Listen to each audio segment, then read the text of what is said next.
Estamos en el conteo regresivo de los 10 artefactos más importantes sobre el Nuevo Testamento. Hemos analizado ya el Antiguo Testamento en lugares, en textos y artefactos. Pero ahora estamos hablando acerca de el tiempo de Jesús y de los apóstoles. ¿De qué se tratan? ¿Cuáles serán estos artefactos que nos iluminan las Escrituras del Nuevo Testamento? Quédate con nosotros aquí en Evidencias.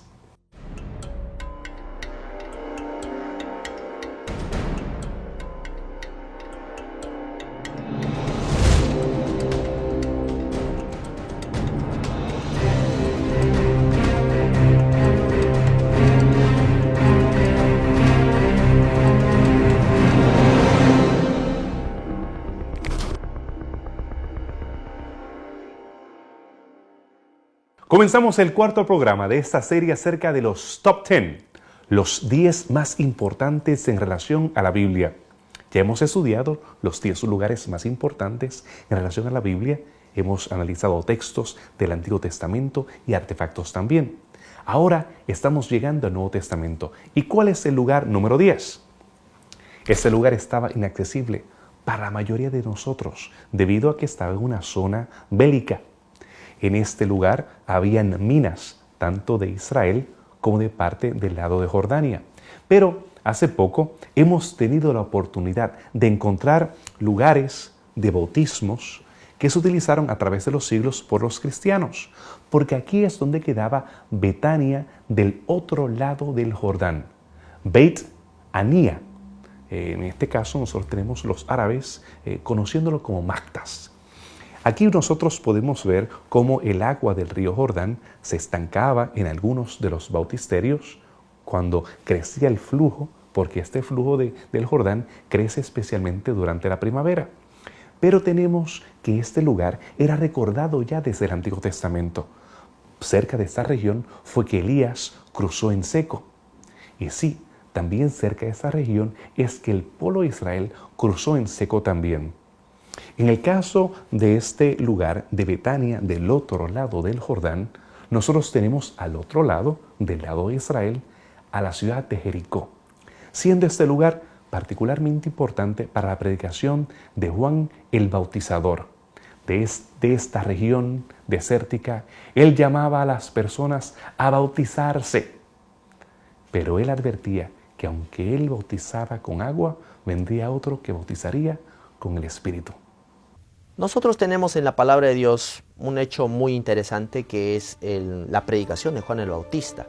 Cuando nosotros leemos esto podemos ver que la predicación de Juan el Bautista tuvo lugar cerca de un río, obviamente, y también cerca de un lugar un poco desértico, donde no era tan habitado.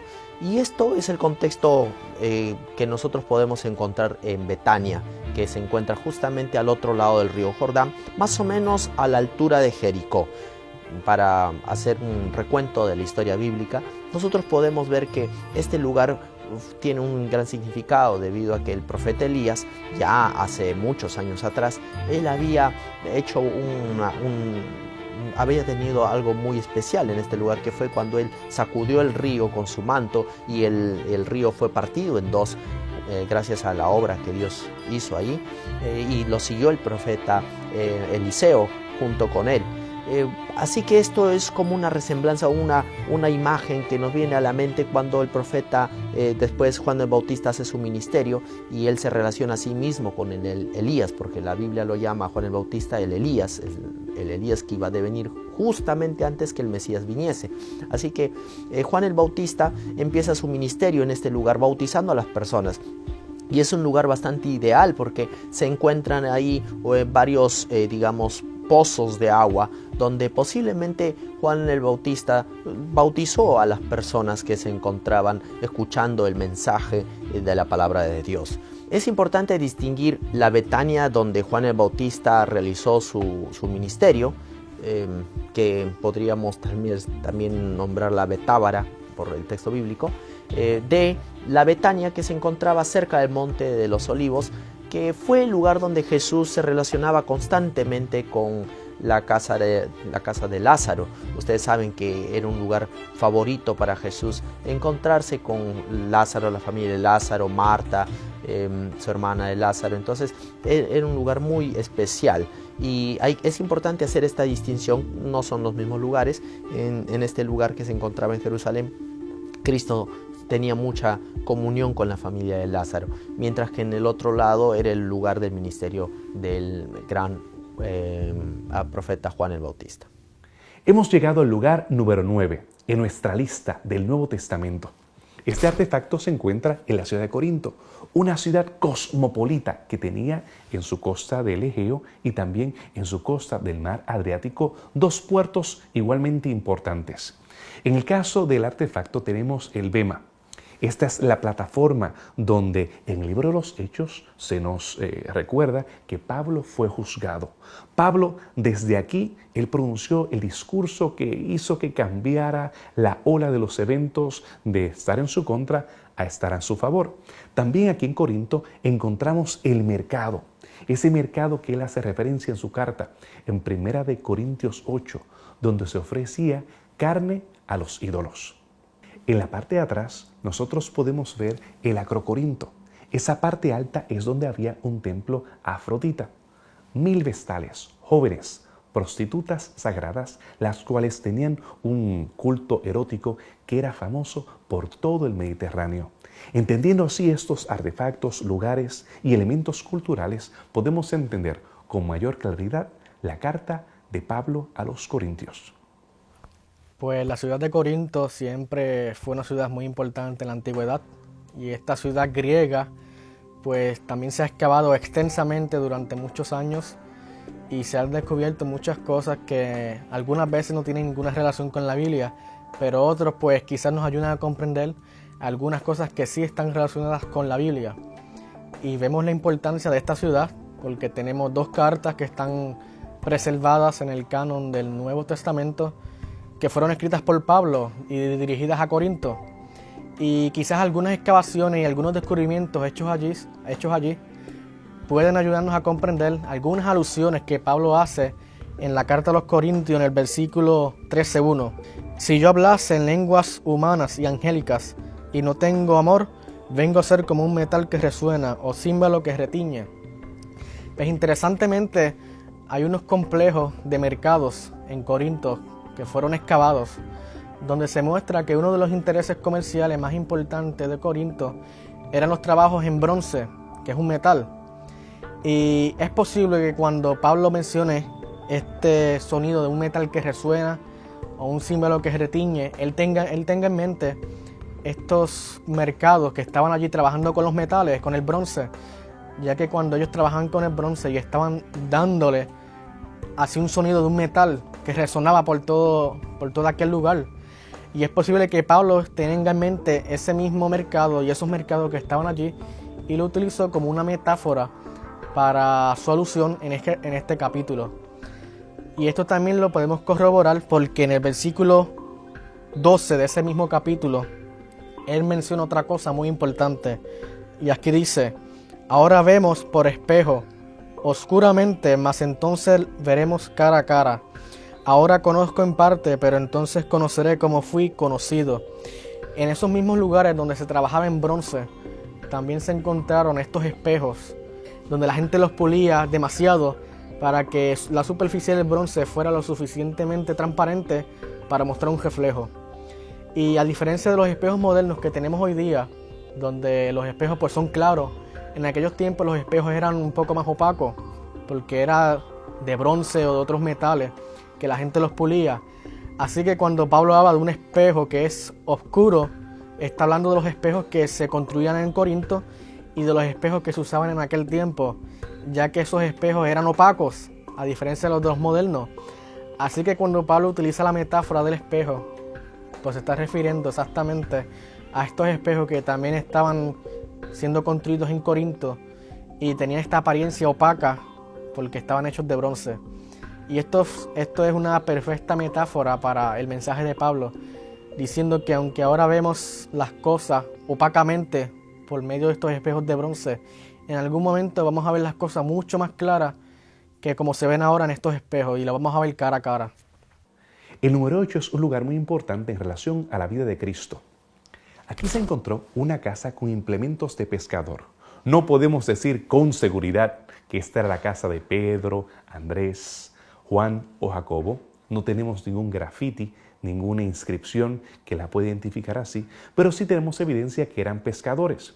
Algunos no han podido reconocer la importancia de Betsaida porque hoy la vemos más dentro de la tierra, no es una ciudad costera. Pero al hacer un estudio de topografía, sí se ha podido descubrir que la orilla, la costa del mar de Galilea, se encontraba cerca de la ciudad. Aquí caminaban Felipe, caminaba Pedro, Andrés. Algunos de los discípulos, la mitad realmente de los discípulos de Jesús, vinieron desde esta humilde ciudad. Como ustedes podrán notar, quedaba del lado que quedó en manos de Filipo. Ellos se mudaron desde Betsaida hasta Capernaum, desde donde Jesús comenzó su ministerio, desde el lugar que se convirtió en el centro de operaciones de Jesús durante su ministerio en el norte. La ciudad de Betsaida pues ha sido una ciudad importante, y esto lo sabemos debido a la tradición que preservan los 4 evangelios. Y Betsaida fue un lugar importante porque fue allí donde tenemos el relato donde Jesús alimentó a 5,000 personas con panes y los peces. También fue allí donde ocurrió el sanamiento de un ciego, y fue también Betsaida el lugar donde nacieron 3 de los 12 apóstoles que luego siguieron a Jesús. Así que Betsaida es un lugar prominente en los evangelios. Y el lugar de Betsaida pues ha sido identificado con un poco de controversia debido a que la arqueología pues ha ubicado 2 lugares que se asocian, y pueden ser posibles los 2, con lo que era la antigua Betsaida. Uno de estos lugares se llama El Ará y otro se llama Estel. Este último, Estel, se conoce como también Betsaida Julias, para diferenciarlo del otro, El Ará.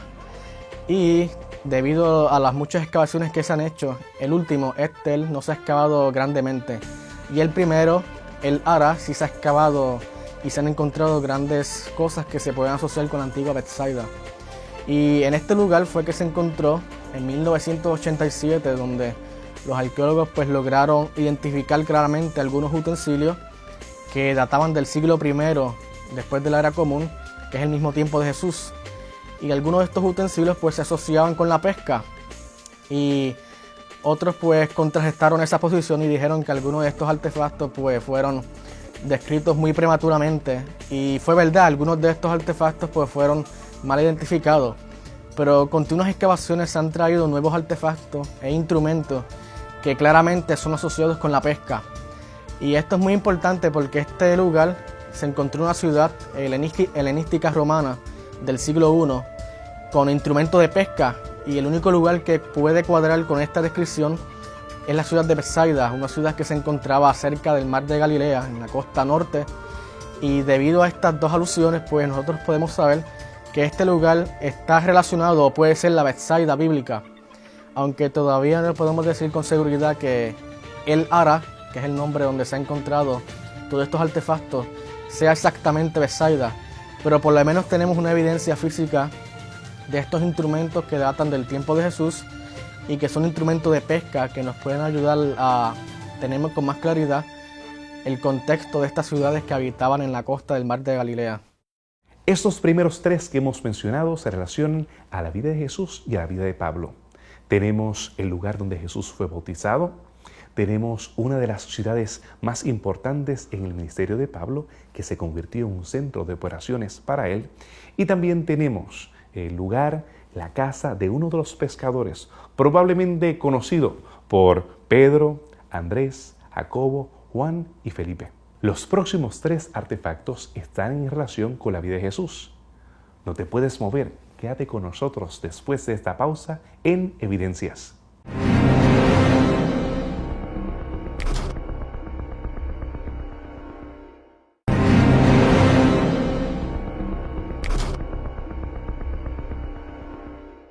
De regreso con este conteo regresivo de los artefactos más importantes en relación al Nuevo Testamento.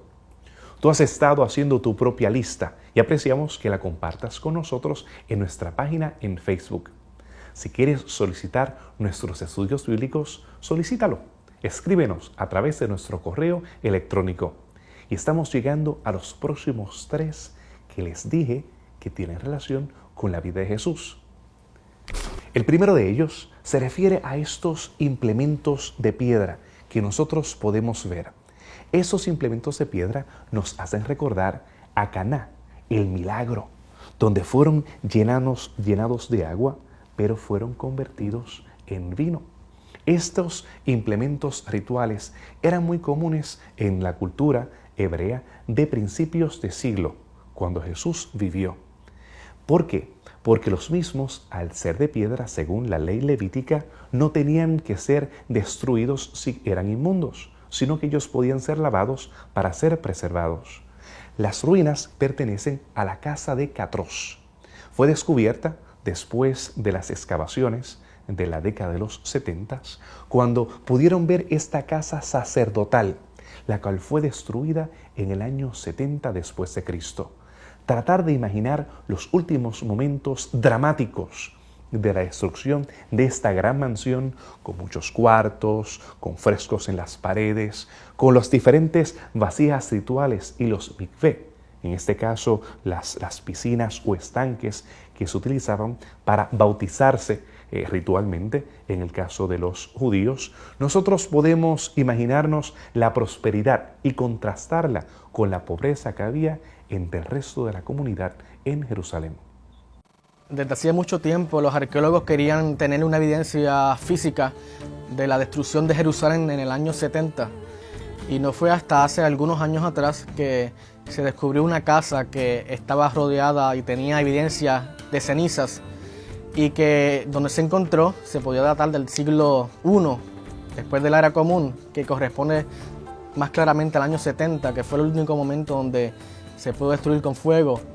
Y esta casa, que se llamó la Casa Quemada, porque fue la primera casa en una serie de casas que se encontraron cerca de ese mismo lugar, que también estaba cerca del Templo del Monte. Y todas estas casas habían sido destruidas, mayormente por fuego. Y esto fue un descubrimiento increíble, porque fue la primera evidencia física, aparte de la muralla que tenemos hoy día destruida y otras cosas evidentes. Esta fue la primera evidencia física que se pudo relacionar directamente con la destrucción de Jerusalén. También se encontraron algunas monedas que decía desde el segundo año o el tercer año de la revolución o de la liberación de Sion, que fue una clara referencia a esa revuelta judía del año 66 al año 70. Y con estas monedas que se encontraron en esta casa y en otras casas adyacentes, pues se pudo indicar claramente que todas estas casas estuvieron habitadas alrededor del año 66 hasta el año 70 y luego fueron destruidas, mayormente por las legiones romanas. Hemos llegado al número 6. En este caso es más grande que una vasija que podemos cargar. Se trata de las columnas que podemos encontrar en el estanque de Betesda. Nosotros todavía podemos imaginarnos el lugar según como lo describe la Biblia. Este estanque que esperaban que de alguna manera se moviera debido a un manantial que de vez en cuando hacía el flujo de agua, que parecía que había un ángel que se movía y los enfermos se lanzaban desesperados esperando sanidad. Nosotros lo tenemos como un lugar preciso, exacto, porque el manantial es el manantial, la fuente es la fuente, y nosotros tenemos evidencia de que este lugar había sido decorado de manera especial durante el primer siglo, y más adelante, cuando la ciudad de Jerusalén se convierte en una ciudad romana, Aelia Capitolina, aquí se establece un templo al dios Esculapio.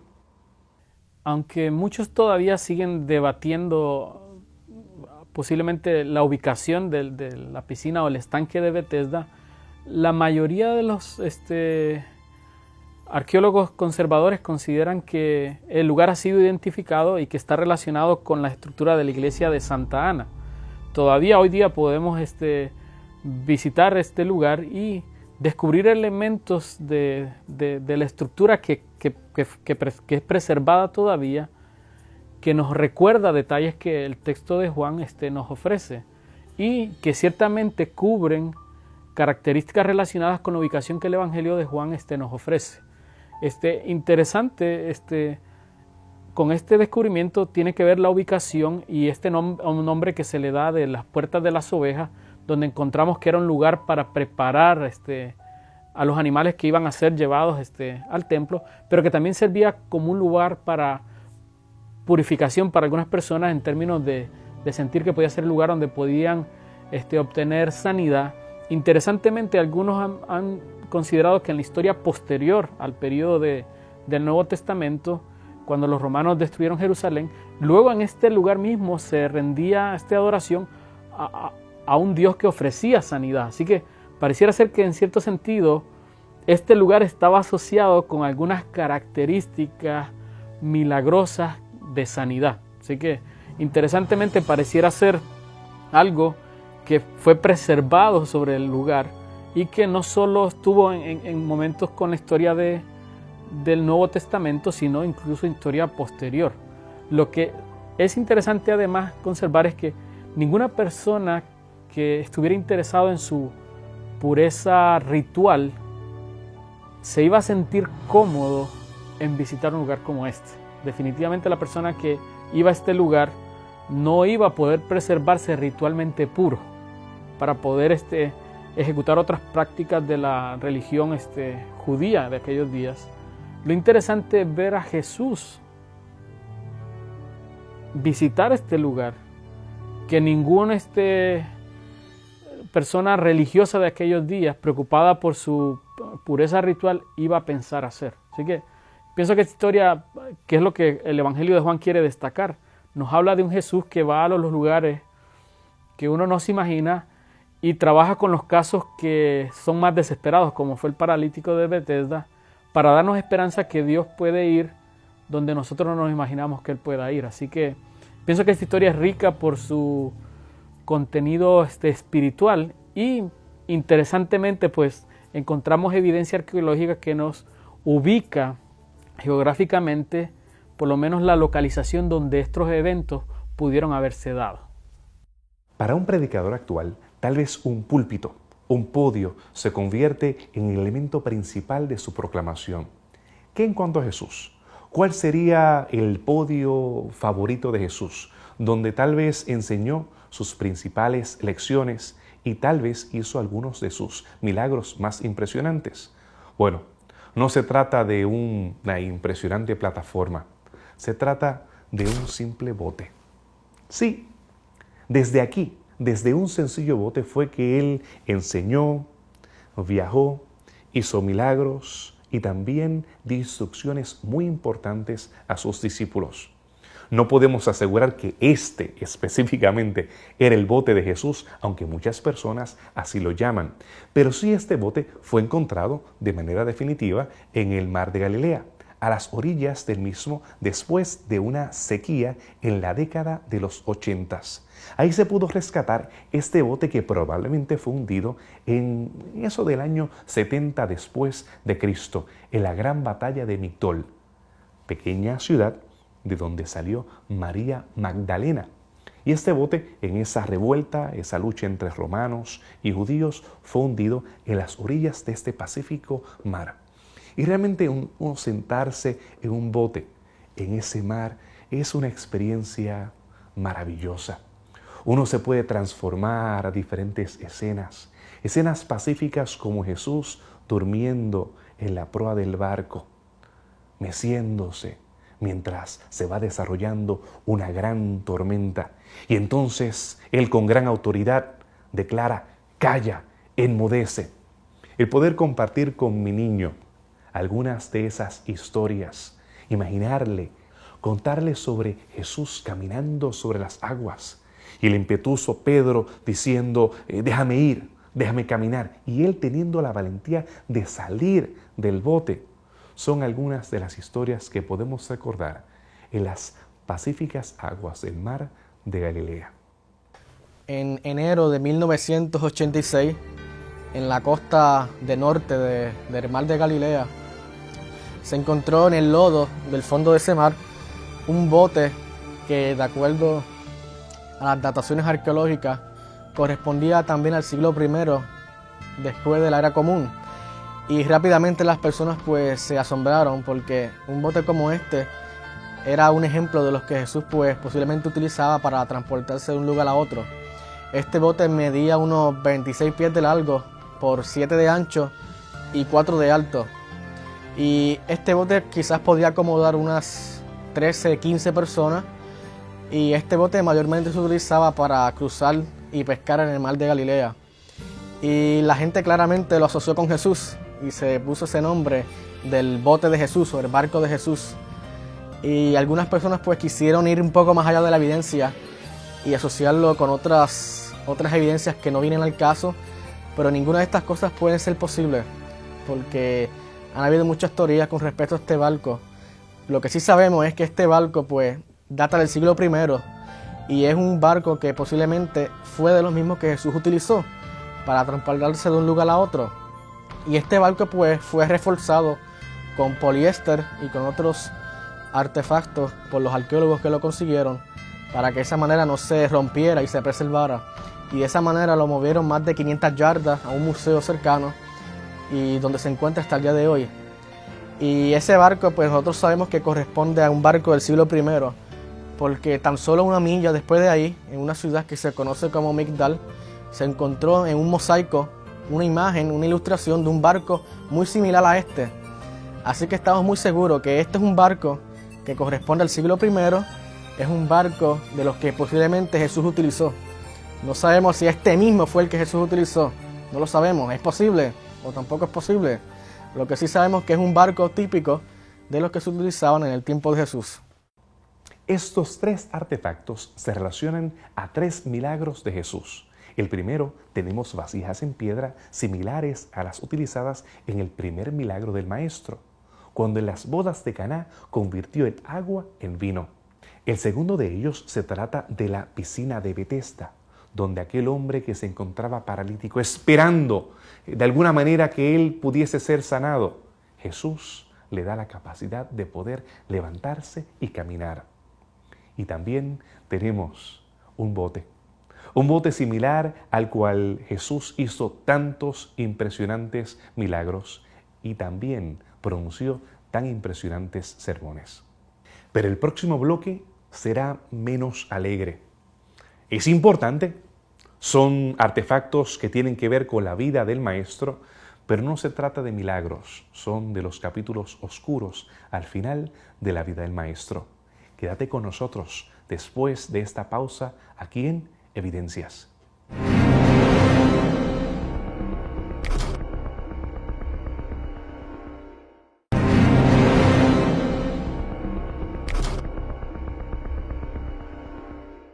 Qué bueno que te has quedado con nosotros para conocer estos últimos 4 artefactos relacionados al Nuevo Testamento. Ahora 2 de ellos tienen que ver con la última semana de la vida de Jesús. Uno de ellos es posterior.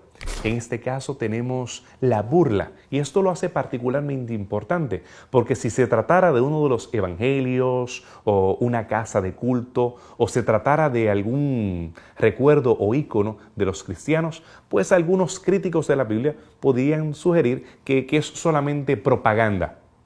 Pero tenemos evidencia extrabíblica, en este caso una burla a Alejandro. Tenemos tal vez algunos soldados romanos dibujando una cruz con un burro y vemos el animal al cual este cristiano estaba adorando según los soldados romanos. Esta evidencia fuera de la Biblia de la crucifixión es particularmente importante, especialmente cuando no teníamos evidencia aparte de los textos, relatos bíblicos y tal vez algunos historiadores y padres de la iglesia que nos hablaban acerca de la crucifixión del Maestro. Pues el grafiti crucificado fue descubierto en 1857 en lo que se conoce como el Monte Palatino en Roma.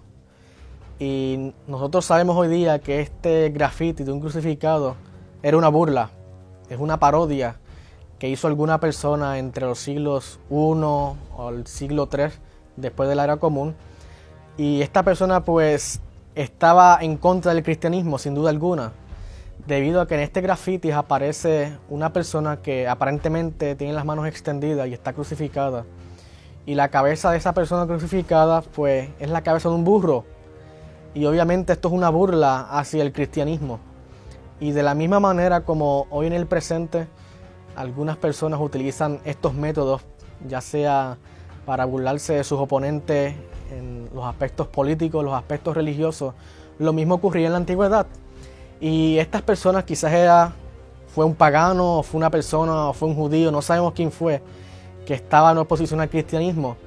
Pero lo que él no sabía cuando él hizo esta burla hacia el cristianismo es que este tenía un propósito negativo en aquel tiempo, pero para nosotros se convierte en una bendición porque ese graffiti nos provee información a nosotros de cómo se veía aproximadamente una crucifixión en aquellos tiempos. Y han habido algunas controversias porque algunos no toman muy seriamente este graffiti de un crucificado, debido a que como era una parodia, era una burla, pues quizás algunos detalles estaban exagerados, quizás algunos detalles no son confiables, y esto quizás puede ser verdad, porque en este graffiti se muestra que la persona estaba vestida con ropa, mientras sabemos que, de acuerdo a algunas fuentes como Flavio Josefo, los crucificados eran crucificados desnudos.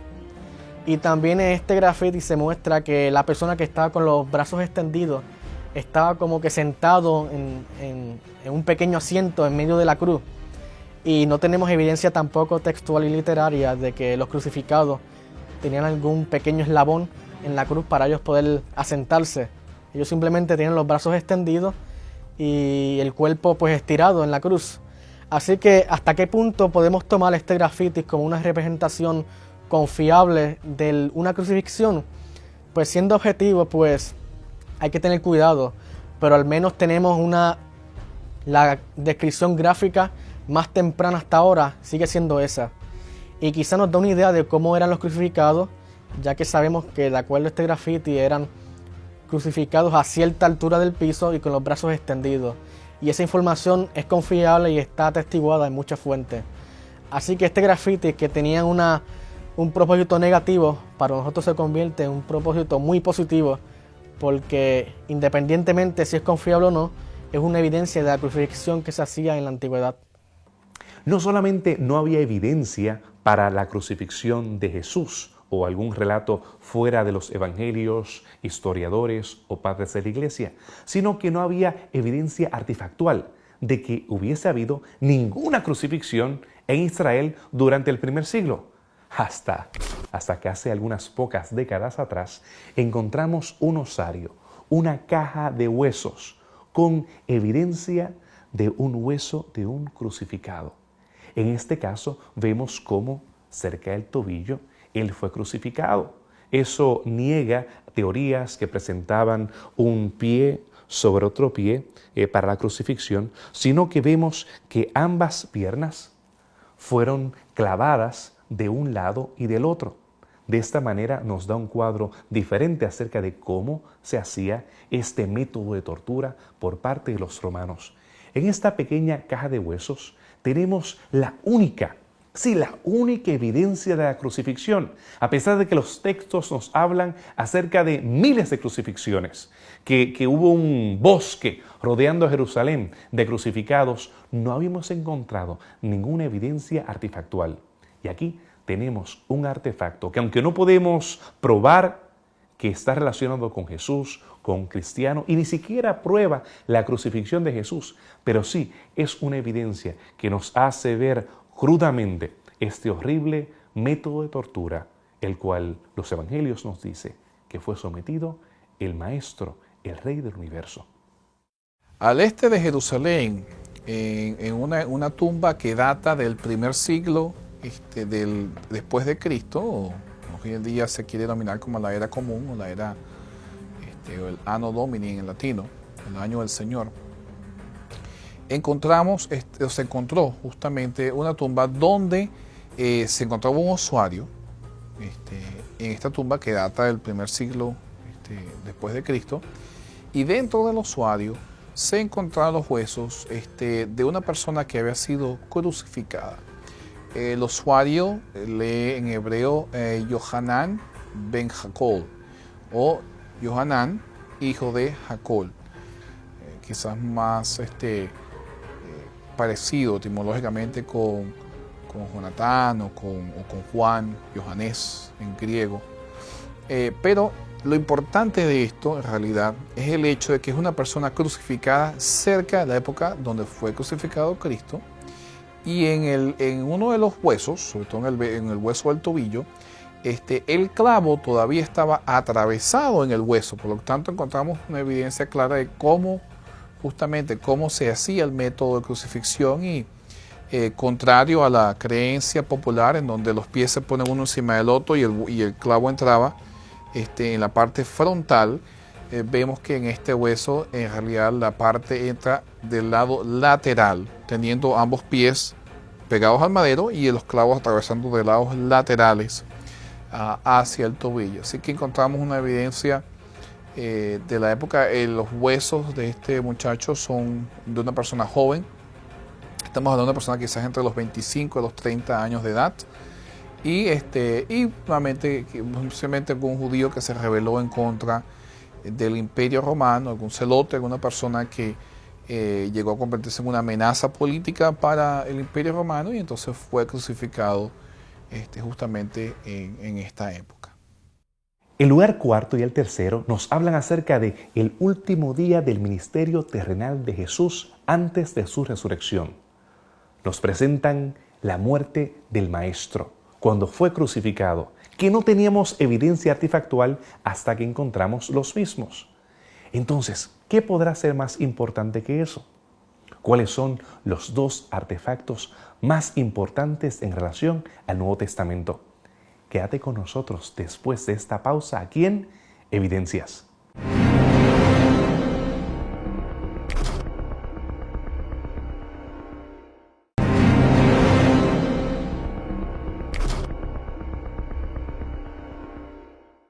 Hemos llegado al final de este programa. Los 10 artefactos más importantes en relación al Nuevo Testamento. Esta lista la he preparado yo juntamente con algunos de mis colegas y algunas sugerencias de ustedes. Pero quiero que tú prepares tu lista y que la compartas en nuestra página en Facebook.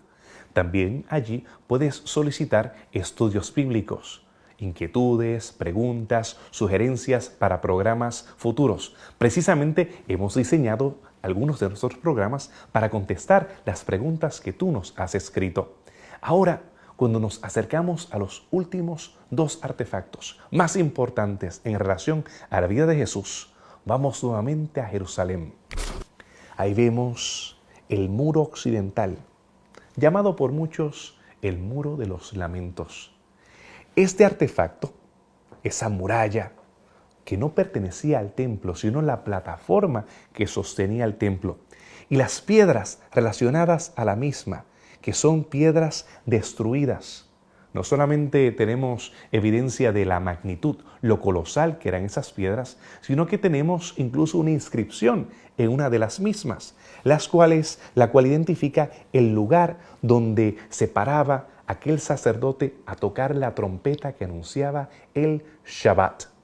Y podemos pensar en los últimos momentos, los momentos finales del templo y de la ciudad de Jerusalén en relación a estas ruinas, a estas piedras que en algún momento dado embellecían y que Jesús dijo que no quedaría piedra sobre piedra. Y se cumplió al ser destruidas en la destrucción del año 70 en manos de los romanos. Los que han tenido la oportunidad de ir a Jerusalén, uno de los lugares que debe ser visitado definitivamente es el Western Wall o el Muro de los Lamentos, como es conocido en español, porque es algo lleno de riqueza cultural, histórica, y nos recuerda o nos deja destellos de la grandeza del templo de Jerusalén, especialmente el templo construido o renovado bajo Herodes. Claro, lo que vemos hoy día no es necesariamente parte del templo per se, sino lo que vemos realmente es esta plataforma preparada por Herodes para poder dar espacio al complejo del templo. Realmente no solo el templo, sino el complejo, porque eran muchas más estructuras que el templo mismo, Y lo que encontramos ahora realmente es simplemente una de las secciones que es la que podemos observar más fácilmente, donde se realizan estos rituales pues, por la comunidad judía de oraciones y todo, que es en la parte del occidente. Así que este muro de los lamentos es lo que queda, una parte visible de lo que queda de esta plataforma, de esta base sobre la cual estaba construido el templo, sobre la cual actualmente lo que hay es una mezquita musulmana, muy famosa y muy importante en la religión musulmana. Lo interesante de esto es que nos deja ideas, porque sí tenemos la estructura que existió en el tiempo de Herodes, nos habla mucho de cómo era la arquitectura, especialmente de Herodes, que tenía estas características de estas piedras grandes. Nos habla mucho también respecto a la ubicación y detalles que encontramos en la historia. Si uno tiene la oportunidad de ir, incluso hay una sección cercano ahí al muro, donde han preparado un lugar donde tú puedes observar hacia abajo, varios pies hacia abajo, y se ha encontrado material del templo de Salomón. Así que la historia que está presente en ese lugar, la que puede ser visible y la que está subterránea, nos habla ciertamente de los detalles históricos y bíblicos que encontramos en la Escritura respecto a esta gloriosa estructura. La literatura judía del primer siglo decía que nadie que había tenido la oportunidad de ver el templo de Jerusalén no había podido apreciar lo que era una estructura hermosa. Incluso historiadores romanos alababan la arquitectura del templo de Jerusalén, una obra magnífica en términos arquitectónicos, incluso para las civilizaciones antiguas, incluso la civilización romana, que gozaba de muchas estructuras majestuosas. Otro descubrimiento interesante entre los muchos que se hicieron cerca de la zona del templo es esta inscripción relacionada al lugar donde se tocaba la trompeta para anunciar el sábado. Esto se encontró cerca de la calle en la parte suroeste del complejo del templo, y posiblemente cayó a este nivel cuando el templo fue destruido, posiblemente por los romanos. Lo interesante es que detalles de esta inscripción, de este lugar que posiblemente existía en una de las esquinas del templo, que daba una visión bien amplia, un lugar de expansión del sonido muy adecuado para alguien que iba a tocar eso, está relacionado con detalles que Josefo en su libro de Guerras Judías destaca respecto a la práctica que existía en el sábado de anunciar con la trompeta la llegada del sábado. Así que interesantemente encontramos un artefacto, una inscripción que es corroborado también, o es paralelo con un detalle que encontramos en un material escrito antiguamente, como es la literatura de Josefo, y nos hace ver de una práctica que nos hace ver la cultura de aquellos días. Ciertamente nos recuerda que el sábado, especialmente entre los judíos en Jerusalén en el primer siglo, era algo sumamente importante, y no simplemente era algo de lo cual iba a estar tú pendiente, sino que algo el mismo templo te iba a informar cuando eso ocurría. Bien pudiera parecer hoy día la costumbre que vemos en lugares árabes a través de esta invitación a la oración. Yo creo que todos los que hemos estado en algún lugar así, escuchamos de momento el sonido que tal vez no podemos identificar audiblemente porque no entendemos árabe, pero ciertamente una vez que uno tiene el tiempo de estar ahí, descubre que es un llamado para recordar el momento de oración. Y así como eso ocurría en la cultura musulmana, actualmente ocurre, cada sábado desde el templo, en este lugar que esta inscripción, esta piedra nos indica, había alguien que tocaba el shofar, la trompeta, y anunciaba a todo creyente en Jehová que el sábado estaba llegando y que debías estar listo para recibirlo. Pienso que algo sumamente importante respecto a la vida y costumbres de Israel, y nos recuerda el valor que tenía este día para ser anunciado con anticipación, para que tú pudieras estar preparado para recibirlo. Llegamos al número 1, el artefacto más importante en relación al Nuevo Testamento, aquel que nos provee más luz, que ilumina de una manera más impresionante alguna predicación de Jesús o de los apóstoles. Estamos continuando con Mateo 24. Mientras Jesús estaba parado en el Monte de las Olivas, Él miró a la ciudad de Jerusalén y Él contempló esta escena, este retrato que Tito preservó en su arco triunfal.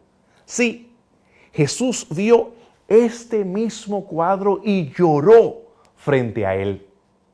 Jesús vio cómo los romanos destruían el templo y se llevaban las trompetas, el menora, el candelabro, la mesa de los panes y todos los implementos que había en el templo. Jesús lloró frente a esta escena y por esa razón nos ilumina de una manera gráfica el sermón profético del Maestro. Si se cumplió la primera parte del mismo, si Él no se equivocó en que no quedaría piedra sobre piedra, si se cumplió la destrucción del venerado templo, ¿será que el resto del capítulo también se cumplirá? Quizás uno de los monumentos más famosos en Italia, especialmente en la ciudad de Roma, es el famoso conocido como Arco de Tito. El mismo es un monumento construido en el año 81 aproximadamente después de Cristo por uno de los emperadores más famosos, también parte de los emperadores y o parte del círculo de emperadores llamado los 4 emperadores, llamado Domiciano.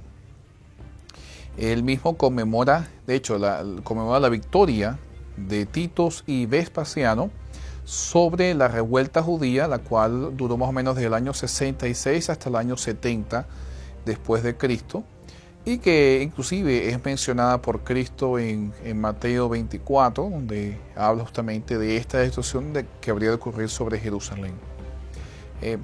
Así que una de las cosas que vemos importante de este arco es el hecho de que conmemora la humillación de los judíos. De hecho, hasta hoy en día los judíos nunca jamás van a pasar por debajo de ese arco porque representa una especie de humillación hacia ellos.